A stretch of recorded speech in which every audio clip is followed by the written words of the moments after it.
একটি বিশেষ ঘোষণা একটি বিশেষ ঘোষণা আগামী ৫, ৬ ও ৭ তারিখ রোজ সোমবার, মঙ্গলবার ও বুধবার সকাল ১০টা থেকে বিকাল ৪টা পর্যন্ত মহিমাগঞ্জ রোড সেবা ক্লিনিক সংলগ্ন চিনিবুলু সাহেবের গুডাউনে টিসিবি পণ্য বিতরণ করা হইবে।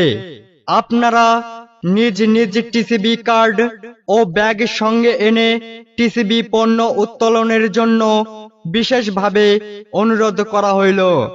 ভুলে যাবেন না, আগামী ৫, ৬ ও ৭ তারিখ রোজ সোমবার, মঙ্গলবার ও বুধবার সকাল ১০টা থেকে বিকাল ৪টা পর্যন্ত মহিমাগঞ্জ রোড সেবা ক্লিনিক সংলগ্ন চিনিবুলু সাহেবের গুডাউনে টিসিবি পণ্য বিতরণ করা হইবে।